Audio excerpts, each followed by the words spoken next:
मी सुरुवातीला उद्याच्या महिला दिनाच्या सर्व माझ्या माता भगिनींना, महिलांना जागतिक महिला दिनाच्या खूप खूप शुभेच्छा देते।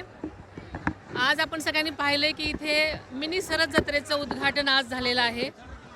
ही जत्रा केवळ ग्रामीण ही पुणे जिल्ह्यातल्या सर्व ग्रामीण महिलांच्या मालाला ज्या बचत गटातर्फे त्यांचे स्टॉल असतात त्यांच्या मालाला भाव मिळावा, त्यांच्या मालाला रिकग्निशन मिळावं, महिला आपल्या सगळ्या स्वतःच्या पायावर स्वावलंबनाने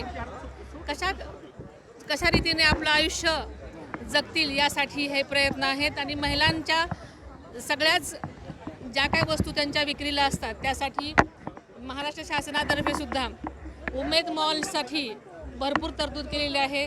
16 जिल्ह्यामध्ये उमेद मॉल ची व्यवस्था करण्यात येणार आहे, जेणेकरून माझ्या बचत गटांच्या महिलांच्या मालाला विक्री भाव चांगला मिळेल आणि अतिशय चांगला भाव मिळाल्यामुळे त्या सक्षम होण्यासाठी मदत होणार आहे।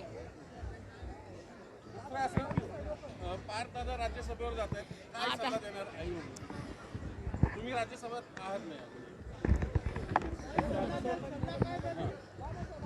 खरं तर राज्यसभा हे उच्च सभागृह आहे, अतिशय अनुभवी लोकांचं सभागृह आहे आणि तिथे जाताना आपण सगळ्याच गोष्टी जाणकार म्हणून शिकून घेणं आधी महत्त्वाचं आहे आणि तिथून पुढे तो नक्कीच चांगली कामगिरी करेल असं मला एक आई म्हणून वाटतं। अजित पवारांचा जो विमान अपघाताचा मुद्दा आहे तो अजूनही चर्चेत आहे। रोहित पवार सातत्यानं प्रश्न विचारतात,